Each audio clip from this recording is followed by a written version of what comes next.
परमशिवोऽहम् ॐ नित्यानन्द परमशिवोऽहम् ॐ नित्यानन्द परमशिवोऽहम् ॐ नित्यानन्द परमशिवोऽहम् ॐ नित्यानन्द परमशिवोऽहम्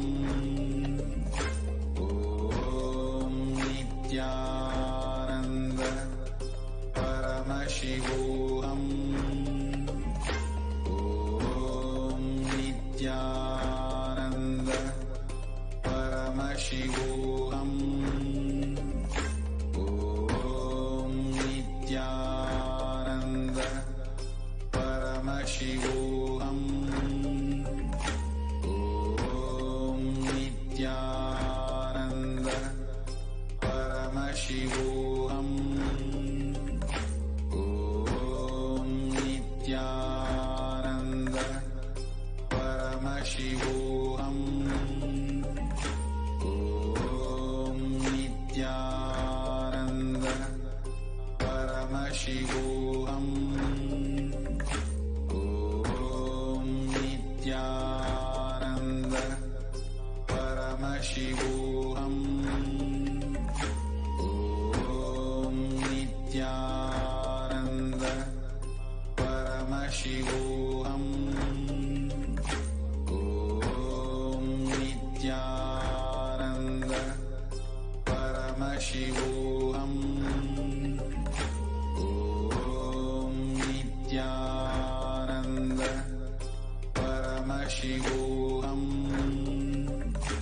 ॐ नित्यानन्द परमशिवोऽहम् ॐ नित्यानन्द परमशिवोऽहम्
Nityanandam.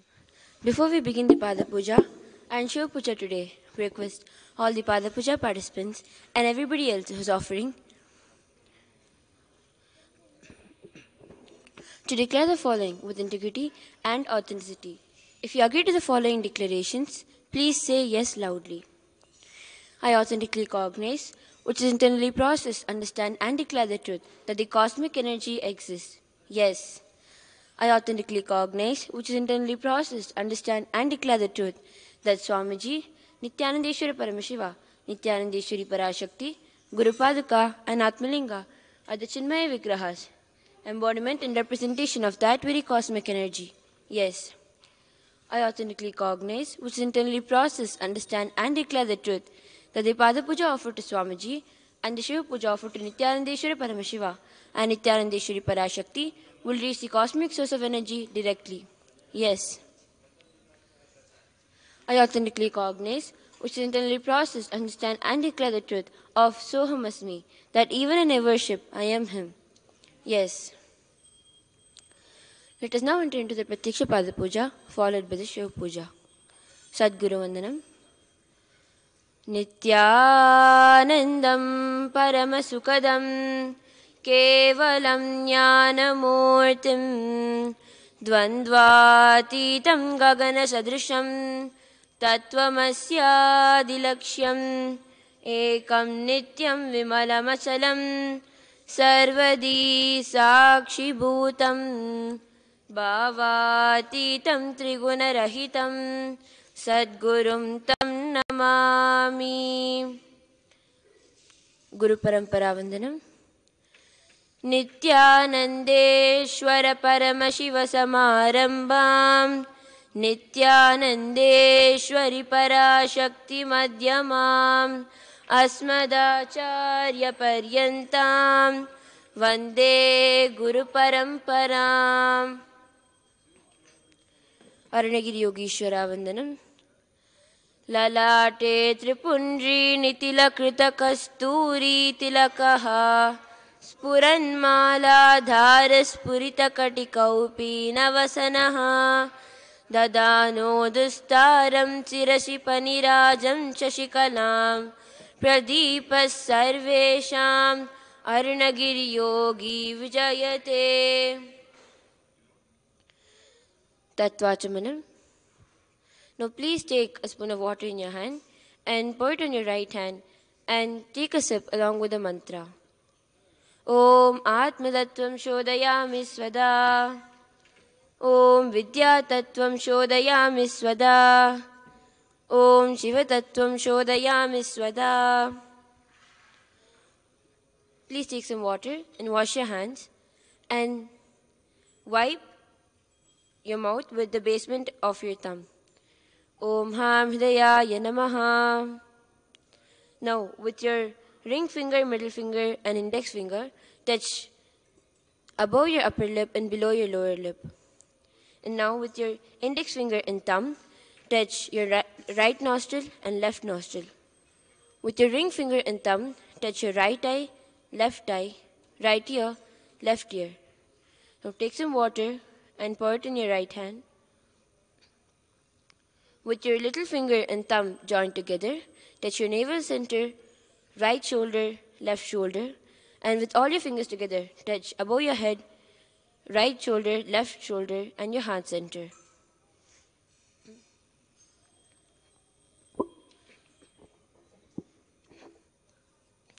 Shuklam Bhadram.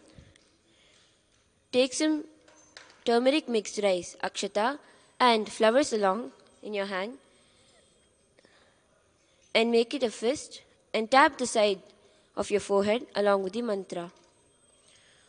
Om Shuklam Bharadaram Vishnum Shashivarnam Chaturbhujam Prasannavadanam Dhyayet Sarva Vignopashantaye. Pranayama. ओम होम ईशानमूर्धाय नमः। ओम ह्रीं तत्पुरुषवक्त्राय नमः। ओम हुं अघोरहृदयाय नमः। ओम ह्रीं वामदेवगुह्याय नमः। ओम हं सत्योजातमूर्तये नमः। ओम हां हृदयाय नमः। ओम ह्रीं शिरसे नमः। ओम हुं चिकायै नमः। ओम ह्रीं कवचाय नमः। ओम हों नेत्रेभ्यो नमः। ओम अस्त्राय नमः। ओम होम ईशानमूर्धाय नमः। ओम ह्रीं तत्पुरुषवक्त्राय नमः। ओम हुं अघोरहृदयाय नमः। ओम ह्रीं वामदेवगुह्याय नमः। ओम हं सत्योजातमूर्तये नमः। ओम हां हृदयाय नमः। ओम ह्रीं शिरसे नमः। ओम हुं चिकायै नमः। ओम ह्रीं कवचाय नमः। ओम हों नेत्रेभ्यो नमः। ओम अस्त्राय नमः। ओम होम ईशानमूर्धाय नमः। ओम ह्रीं तत्पुरुषवक्त्राय नमः। ओम हुं अघोरहृदयाय नमः। ओम ह्रीं वामदेवगुह्याय नमः। ओम हं सत्योजातमूर्तये नमः। ओम हां हृदयाय नमः। ओम ह्रीं शिरसे नमः। ओम हुं चिकायै नमः। ओम ह्रीं कवचाय नमः। ओम हों नेत्रेभ्यो नमः। ओम अस्त्राय नमः।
श्वेतवराहकल्पे वैवस्वतमन्वन्तरे अष्टाविंशतितमे नित्ययुगे प्रथमे पादे जम्बूद्वीपे भारतवर्षे भरतखण्डे मेरोः दक्षिणे पार्श्वे शकाब्दे अस्मिन् वर्तमाने व्यवहारिके प्रभवादीनां षष्ट्याः संवत्सराणां मध्ये विकरिनाम संवत्सरे उत्तरायणे लक्ष्मीवेङ्कटेश्वर ऋतौ वैशाखमासे शुक्लपक्षे कृष्णपक्षे चतुर्थ्यां शुभदितौ बुधवासरयुक्तायां विशाखानक्षत्रे वरिगयोग विष्टिकरण एवं गुणविशेषणविशिष्टायाम् अस्यां शुभदितौ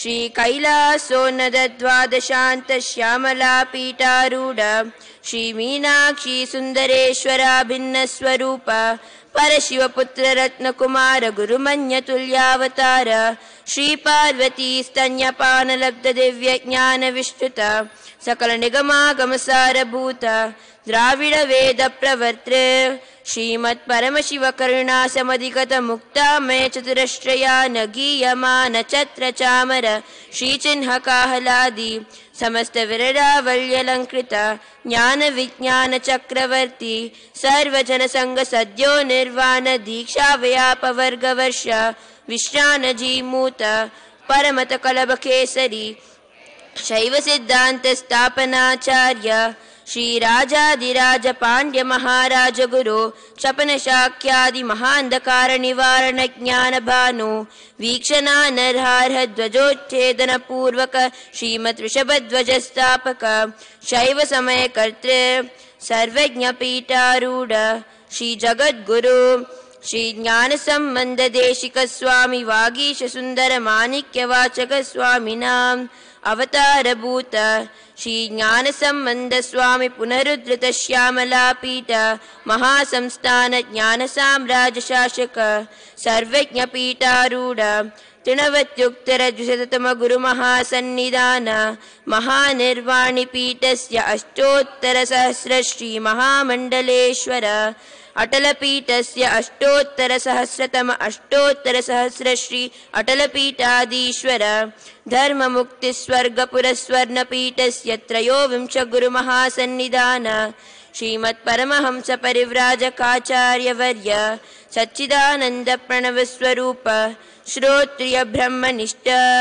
नित्योत्सव नित्यमंगल नित्यकल्याण नित्यरजित नित्यानंद पीठ महासंस्थान महासिंहासन पीठ कत्र कैलास पुनरुद्धारक जगद्गुरु शील श्री भगवत श्री नित्यानंद परमशिव श्री ज्ञान संबंध देशिक परमाचार्य स्वामिनां प्रीत्यर्थं तेषां पादारविन्दयोः भक्तिसिद्ध्यर्थं गुरुकृपा कटाक्ष सिद्ध्यर्थं क्षेमस्थैर्य वीर्य विजय आयुरारोग्य ऐश्वर्याणाम् अभिवृद्ध्यर्थं धर्मार्थ काम मोक्ष चतुर्विध फल पुरुषार्थ सिद्ध्यर्थं मम समस्त दुरितोपशान्त्यर्थं समस्त मंगल अवाप्यर्थं भगवत् श्री नित्यानंद परमशिव प्रसादेन सकुटुम्बस्य ज्ञान वैराग्य जीवन मुक्ति प्राप्त्यर्थं श्री नित्यानंदेश्वरी पराशक्ति समेत श्री नित्यानंदेश्वर परमशिव अवतार भूत श्री सर्वदेव देवी स्वरूप भगवत् श्री नित्यानंद परमशिव प्रत्यक्ष पाद पूजां करिष्ये। श्री नित्यानंदेश्वरी पराशक्ति समेत श्री नित्यानंदेश्वर परमशिव पूजां च करिष्ये। Wash your hand with the water in the panchapatram. Om apaupasprisya Gantanada. Now ring the bell with your left hand loudly as you chant the mantra. The bell should not be rung holding it below your heart level. Om agamatantu devanam gamanatantu rakshasam Ghantanadam karomyado devata vahanalanchanam Ghanta devatabhyo namaha. The next is the Manasa Puja. Now please take a flowers in your hand and place your hands in the Kurma Mudra and offer the flower at Swamiji's Padaka at the end of the mantra. Om Hritpadmamasanam datyat sahasrarachyutamritaihi Padyam charanayo datyat manastu argyam nivedayet tenamritena achamaniyam snaniyam tena cha smritam akashtatvam vastram syat gandhasyat gandhatatvakam chitram prakalpayet pushpam dupam pranam prakalpayet tejastatvam cha deepartam naivedyam syat sudambudihi anahatatva nirghanta vayutatvam cha chamaram sahasraram bhave chatram shabdadatvam cha kitakam nityamindriya karmani chanchalyam manasastata sumekalam padmamalam pushpam nana vidam tata amayadher bhava pushpaihi achayed bhava gocharam amayam manahankaram aragam mamadam tata amohakam madam bancha advekshakshobhakau tata amacharyam malobancha dasapushpam vidurbudaha ahimsa paramam pushpam pushpamindriya nigraha daya pushpam kshama pushpam jnana pushpam cha panchavam iti panchadaser bhava pushpaihi sampujayet bhagavat shri nityananda paramashivam.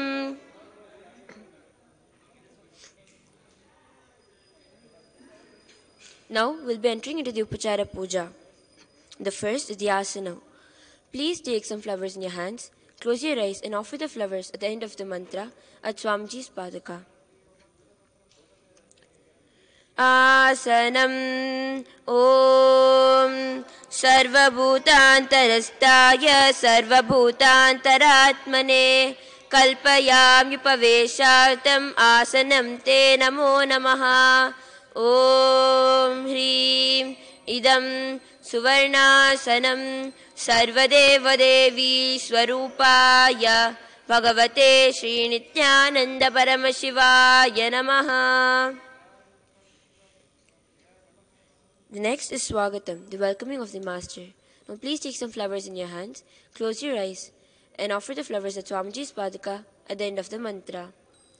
Swagatam Om Shantatvat Sarvakatritvat Bhavot Paratikaranat Shivakto Mahatantra Mantravidbhis Sada Shivaha Tasmai Shivaya Gurave Vitaraga Kalaya Vai अमेयत्वातनन्तोऽयम् अजत्वाचत् प्रकीर्तितः यस्य दर्शनमिच्छन्ति देवा स्वाभीष्टसिद्धयेत् तस्मै ते परमेशान स्वागतं स्वागतं प्रभो अद्य मे सफलं जीवनं सफला क्रियाः स्वागतं यत्त्वया तन्मे तपसान् फलमागतम् ॐ ह्रीं सर्वदेवदेवी स्वरूप भगवन् श्री नित्यानंद परमशिव स्वागतं सुस्वागतं ते.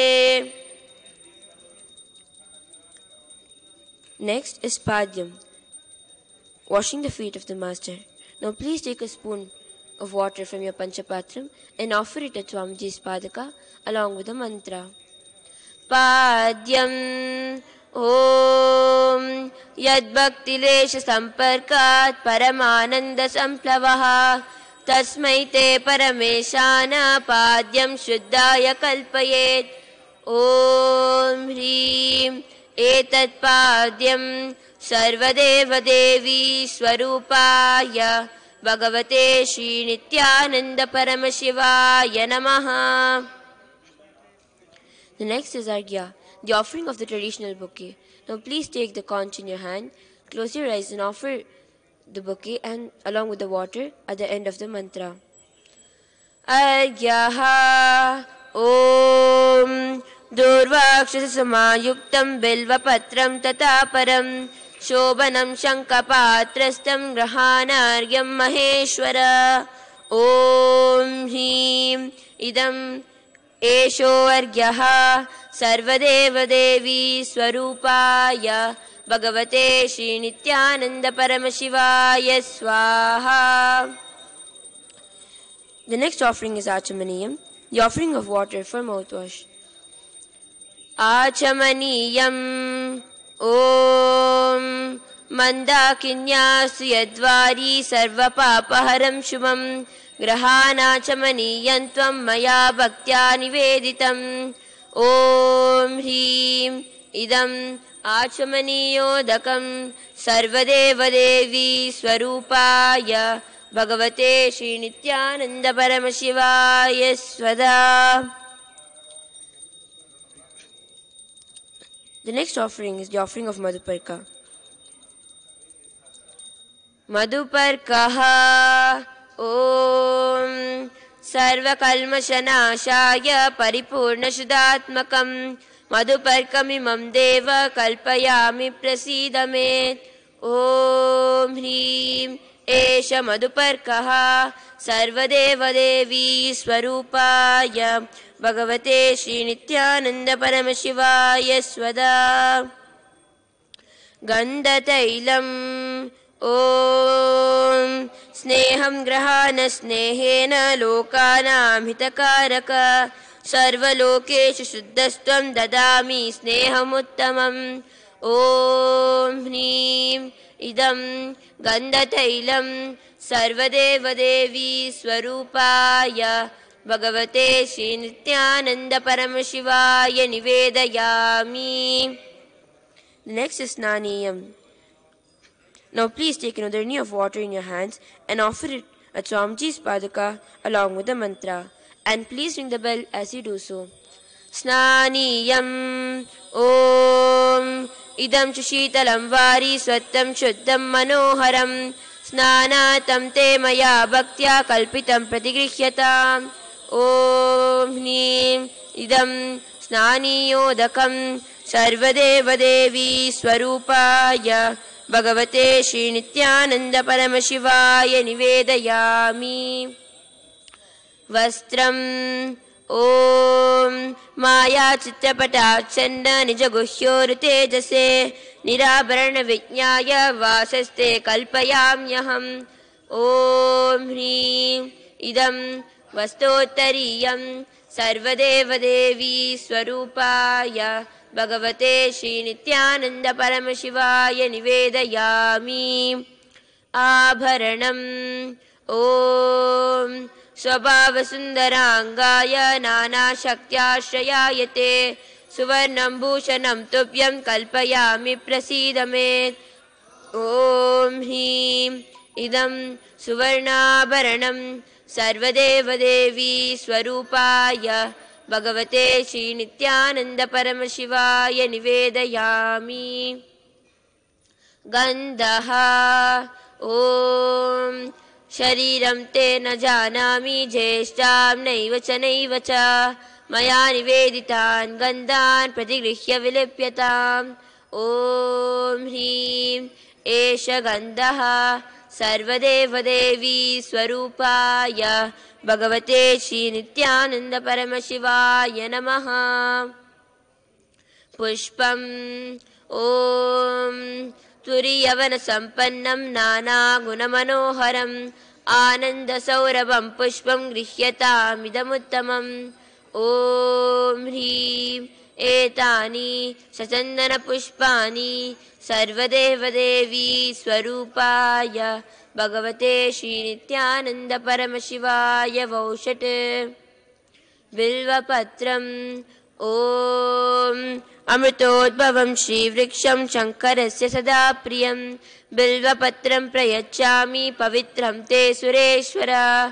ॐ ह्रीं एतानि सचन्दनबिल्वपत्राणि सर्वदेवदेवी स्वरूपाय भगवते श्रीनित्यानन्द परमशिवाय वौषट्। तुलसीपत्रम् ॐ नमस्ते बहुरूपाय वरदमूर्तये परमात्मने स्वाहा। ॐ ह्रीं इदं सचन्दनतुलसीपत्रं सर्वदेवदेवी स्वरूपाय भगवते श्रीनित्यानन्द परमशिवाय नमः। धूपः ॐ वनस्पतिरशो दिव्यो गन्धाद्यक्षुमनोहरः आग्रेयः सर्वदेवानां धूपोऽयं प्रतिगृह्यताम्। ॐ ह्रीं एष धूपः सर्वदेवदेवी स्वरूपाय भगवते श्रीनित्यानन्द परमशिवाय नमः। दीपः ॐ सुप्रकाशो महादीपः सर्वतस्तिमिरापहः सबाह्याभ्यन्तरज्योतिर्दीपोऽयं प्रतिगृह्यताम्। ॐ ह्रीं एष दीपः सर्वदेवदेवी स्वरूपाय भगवते श्रीनित्यानन्द परमशिवाय नमः। नैवेद्यम् ॐ नैवेद्यं विविधं देव शर्करादिविनिर्मितं मया निवेदितं भक्त्या गृहाण परमेश्वर। ॐ ह्रीं इदं सोपकर्णनैवेद्यं सर्वदेवदेवी स्वरूपाय भगवते श्रीनित्यानन्द परमशिवाय निवेदयामि।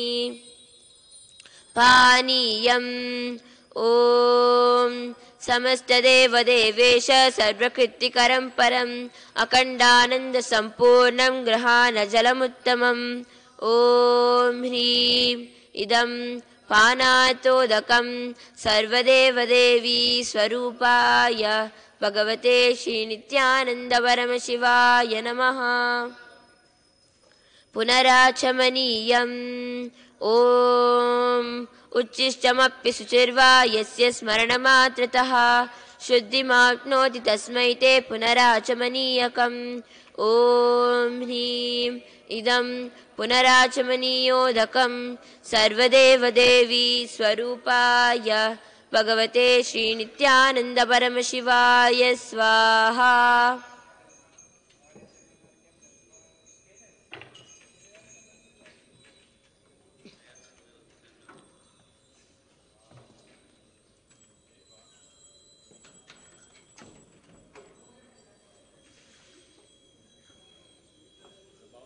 The next is the offering of the Arati.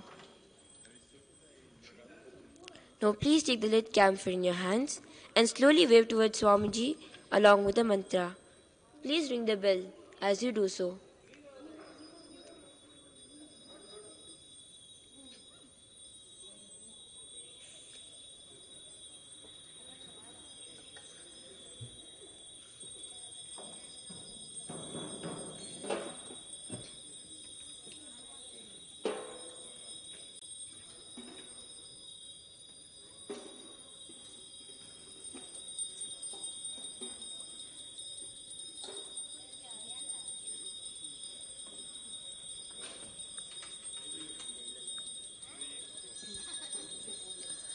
आरात्रिकं ॐ ह्रीं एषा दीपमाला सर्वदेवदेवी स्वरूपाय भगवते श्रीनित्यानन्दपरमशिवाय राजाधिराजाय प्रसन्नसाहिने नमो वयं वै ईशवणाय कुर्महे समे कामकामाय मह्यं कामेश्वरो वै ईशवणो ददातु कुबेराय वै श्रवणाय महाराजाय नमः। कर्पूरगौरं करुणावतारं संसारसारं जगेन्द्रहारं सदा वसन्तं हृदयारविन्दे भवं भवानी सहितं नमामि भवं भवानी सहितं नमामि भवं भवानी सहितं नमामि।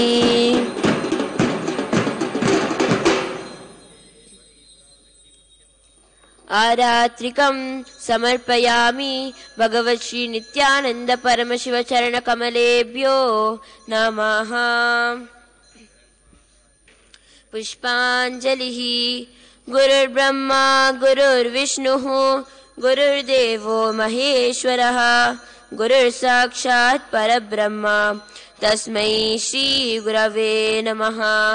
अखण्डमण्डलाकारं व्याप्तं येन चराचरं तत्पदं दर्शितं येन तस्मै श्री गुरवे नमः। अज्ञानतिमिरान्धस्य ज्ञानाञ्जनशलाकया चक्षुरुन्मीलितं येन तस्मै श्री गुरवे नमः। अनेकजन्मसम्प्राप्त कर्मबन्धविदाहिने आत्मज्ञानप्रदानेन तस्मै श्री गुरवे नमः। मन्नाथ श्री जगन्नाथो मद्गुरु श्री जगद्गुरुः ममात्मा सर्वभूतात्मा तस्मै श्री गुरवे नमः। ईश्वरो गुरुरात्मेति मूर्तिभेदविभागिने व्योमवद्व्याप्तदेहाय दक्षिणामूर्तये नमः। नित्यानन्दं परमसुखदं केवलं ज्ञानमूर्तिं द्वन्द्वातीतं गगनसदृशं तत्त्वमस्यादिलक्ष्यम् एकं नित्यं विमलमचलं सर्वदी साक्षिभूतं भावातीतं त्रिगुणरहितं सद्गुरुं तं नमामि। पुष्पाञ्जलिं समर्पयामि भगवत् श्री नित्यानंद परमशिव चरण कमलेभ्यो नमः। ॐ नित्यानन्दम्। We request all the Paramashiva Puja participants to face in north direction.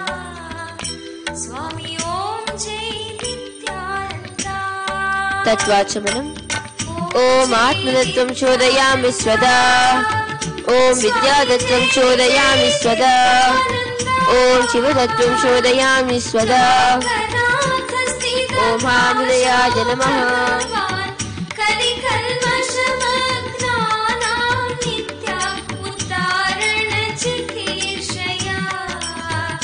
Swami Om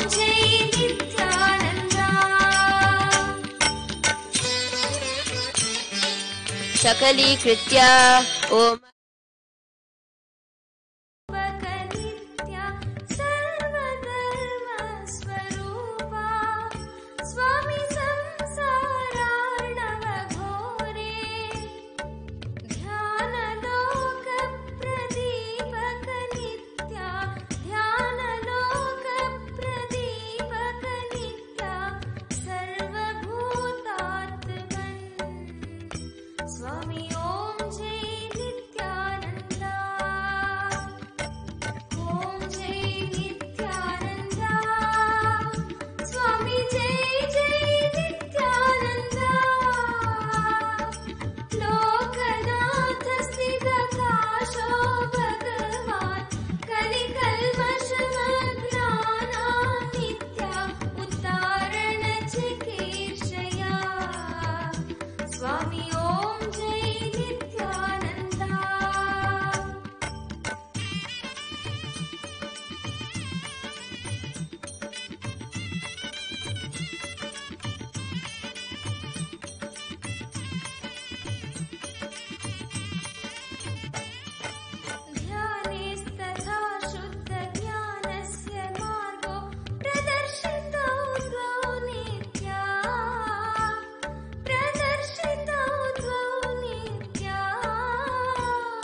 स्वामी जय जय नित्यानन्दम् ॐ जय नित्यानन्द स्वामी जय जय नित्यानन्द लोकनाथ स्थिराकाश भगवान् कलिकल्मषमग्नानां नित्य उत्तारण चिकीर्षया स्वामी ॐ जय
स्वामी ओम जय नित्यानंद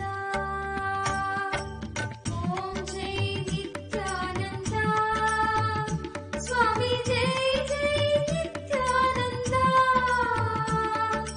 लोकनाथ स्थिराकाश भगवान कलिकल्मषमग्नानां नित्या उद्धारण चिकीर्षया स्वामी ओम जय नित्यानंद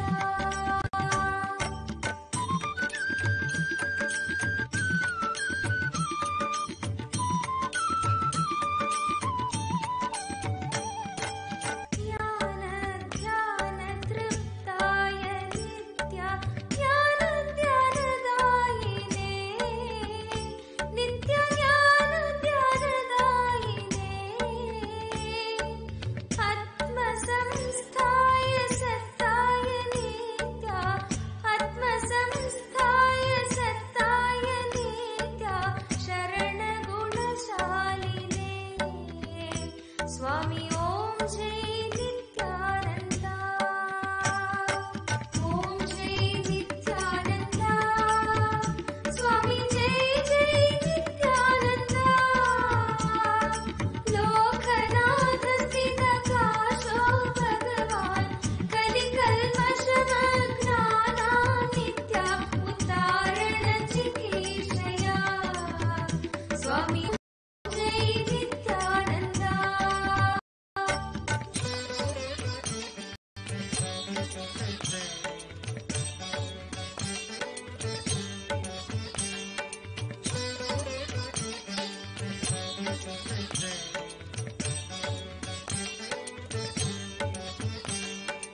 सर्वदेवी स्वरूपाय नित्या सर्वदेव स्वरूपिणे नित्य सर्वदेव स्वरूपिणे आनंद स्वामी की जय।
परमहंस श्री श्री नित्यानंद स्वामी की जय।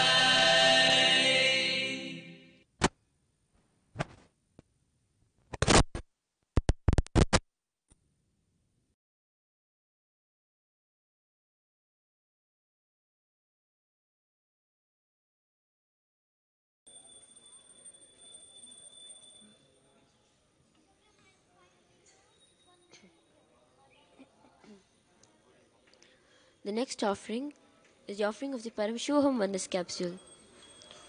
देवदेवोत्तम देवता सार्वभौम अखिलांड कोटि ब्रह्मांड नायक श्री नित्यानंदेश्वरी पराशक्ति समेत श्री नित्यानंदेश्वर परमशिव परमशिवोहम अद्वैत दर्शन प्रिय परमशिवोहम अद्वैत दर्शनम अवधारय।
जयतु आनन्देश्वर जयतु जयतु जयतु जयतु आनन्देश्वर जयतु जयतु जयतु जयतु आनन्देश्वर जयतु जयतु जयतु जयतु आनन्देश्वर जयतु जयतु जयतु जयतु नित्यानन्द जयतु जयतु जयतु जयतु नित्यानन्द जयतु जयतु जयतु जयतु आनन्देश्वर जयतु जयतु जयतु जयतु आनन्देश्वर जयतु जयतु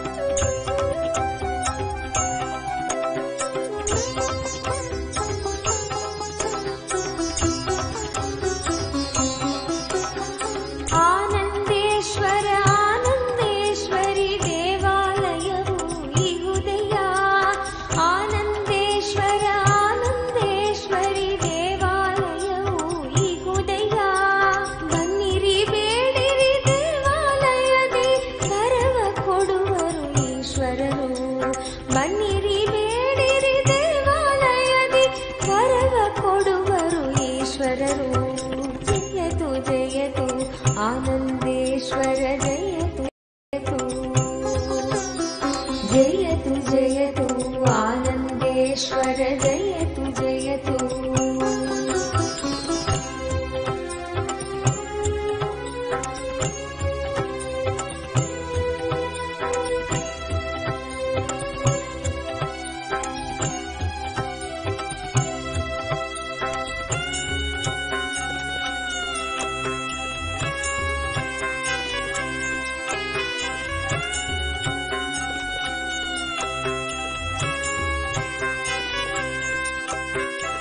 ಸ್ವಯಂಭೂಲಿಂಗದ ಪ್ರಾಣ ಪ್ರತಿಷ್ಠೆಯ ಸ್ಥಾಪನೆಗೈದಿಗ ಸ್ವಾಮಿಗಳು ಸ್ವಯಂಭೂಲಿಂಗದ ಪ್ರಾಣ ಪ್ರತಿಷ್ಠೆಯ ಸ್ಥಾಪನೆಗೈದಿಗ ಸ್ವಾಮಿಗಳು ಬನ್ನಿರಿ ಬನ್ನಿರಿ ಪೂಜೆಯ ಮಾಡಿರಿ ಆತ್ಮ ಶಾಂತಿಯ ಪಡೆಯಿರಿ ಬನ್ನಿರಿ ಬನ್ನಿರಿ ಪೂಜೆಯ ಮಾಡಿರಿ ಆತ್ಮ ಶಾಂತಿಯ ಪಡೆಯಿರಿ ಜಯತು ಜಯತು आनन्देश्वर जयतु जयतु जयतु जयतु आनन्देश्वर जयतु जयतु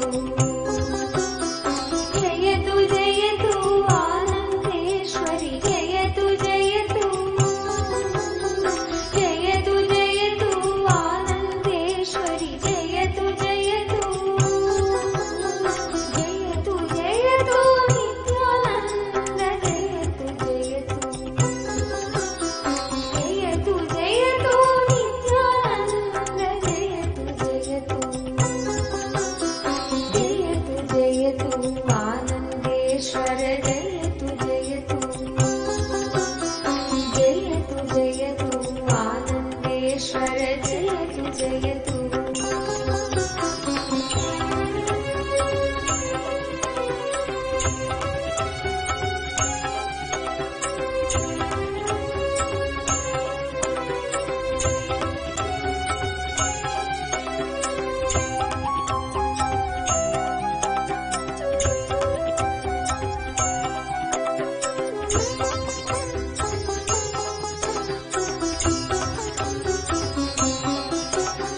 ಬೇಡಿದ ವರಗಳ ನೀಡುವ ಸ್ಥಳವು ಬಿಡದಿ ಬಳಿಯೇ ಇರುವುದು ಬೇಡಿದ ವರಗಳ ನೀಡುವ ಸ್ಥಳವು ಬಿಡದಿ ಬಳಿಯೇ ಇರುವುದು ಬನ್ನಿರಿ ಈ ಆನಂದ ಕ್ಷೇತ್ರಕ್ಕೆ ಸುಖ ಶಾಂತಿಯ ಪಡೆಯಿರಿ ಬನ್ನಿರಿ ಈ ಆನಂದ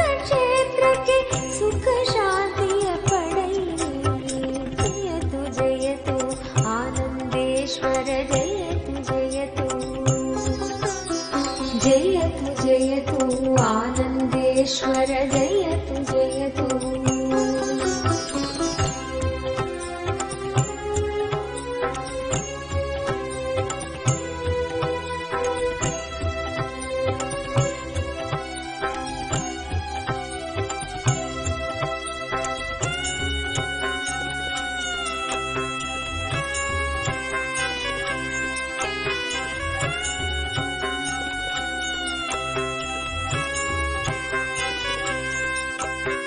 ನಿತ್ಯಾನಂದನ ದರ್ಶನ ಮಾಡಿ ನಿತ್ಯ ಮುಕ್ತಿಯ ಪಡೆಯಿರಿ. ನಿತ್ಯಾನಂದನ ದರ್ಶನ ಮಾಡಿ ನಿತ್ಯ ಮುಕ್ತಿಯ ಪಡೆಯಿರಿ. ನಿತ್ಯಾನಂದನ ಆಶ್ರಯ ಪಡೆದು ಜೀವನ್ ಮುಕ್ತಿಯ ಪಡೆಯಿರಿ. ನಿತ್ಯಾನಂದನ ಆಶ್ರಯ ಪಡೆದು ಜೀವನ್ ಮುಕ್ತಿಯ ಪಡೆಯಿರಿ. ಜಯತು ಜಯತು Anandeshwara ಜಯತು ಜಯತು.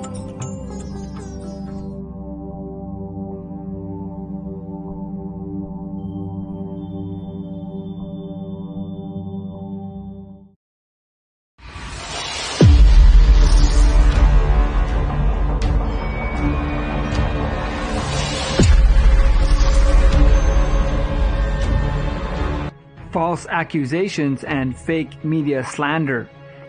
Recently, the Me Too movement has raised awareness of sexual attacks. Now Men Too is raising awareness of how lives are destroyed when a male is falsely accused of sexual abuse. According to the National Crime Records Bureau, a total of 38,947 rape cases were reported in India in 2016. And earlier, the Delhi Commission of Women reported 53.2% of the rape cases in Delhi filed between April 2013 and July 2014 were found to be false. Many false allegations have been made against Hindu gurus, and the paid media prostitutes publish hundreds of hours slandering the falsely accused, and 0 hours published when the accusation is found to be false. Accusations similar to this to attack many Hindu gurus in various ways. This slander in the media can even go on for years, even if it is completely fake, false, and fabricated. There are no laws in India that prevent anyone from making false accusations, media mafia character assassination, or even extortion attempts against any individual. Entire lives may be destroyed, families.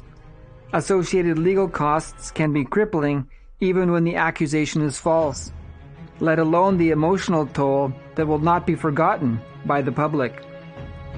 All because of a publicized lie. Ireland has a law that prevents names of rape accused in cases from being published unless the guilty verdict is arrived. Just as the accuser is protected, there is protection for the falsely accused. Groups in India are coming to notice the unique dangers facing males with false rape claims